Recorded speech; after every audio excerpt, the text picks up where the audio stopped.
செய்திகளுக்காக ராஜ்குமார் படப்பையில் இளம் பெண்ணுக்கு பாலியல் தொல்லை கொடுத்ததாக எழுந்த புகாரில் அண்ணா திராவிட முன்னேற்றக் கழகம் நிர்வாகி கைது. காஞ்சிபுரம் மாவட்டம் மணிமங்கலம் அருகே படப்பை பகுதியை சேர்ந்தவர் பொன்னம்பலம், 60.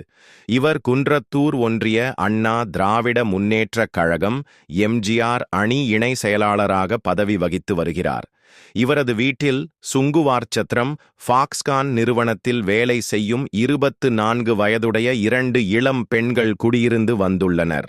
கடந்த 20 நாட்களுக்கு முன்பு பொன்னம்பலம் ஒரு இளம் பெண்ணிடம் தகாத முறையில் பாலியல் தொல்லை கொடுத்து வந்துள்ளார். இதனால் அச்சமடைந்த 2 பெண்களும் இவரது வாடகை வீட்டிலிருந்து வெளியேறி கீழ்ப்படப்பை பகுதியில் மற்றொரு வாடகை வீட்டிற்கு குடியேறி உள்ளனர். இதனிடையே இளம் பெண்ணை செல்போனில் தொடர்பு கொண்ட பொன்னம்பலம் குறிப்பிட்ட இடத்திற்கு வரவழைத்து அண்மையில் பாலியல் தொல்லை கொடுத்துள்ளார். இதனால் ஆத்திரமடைந்த 2 பெண்களும் அவரது சக நண்பர்களும் பொன்னம்பலத்தை தொடப்பக்கட்டையால் சரமாரியாக தாக்கி மணிமங்கலம் போலீசாருக்கு தகவல் அளித்தனர். இதையடுத்து அங்கு வந்த போலீசார் பொன்னம்பலத்தை கைது செய்து அவர் மீது பெண் வன்கொடுமை சட்டம், பெண்களிடம் ஆபாசமாக பேசுதல், பெண்களை தாக்கியது உள்பட 3 பிரிவின் கீழ் வழக்கு பதிவு செய்தனர்.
இது மாதிரி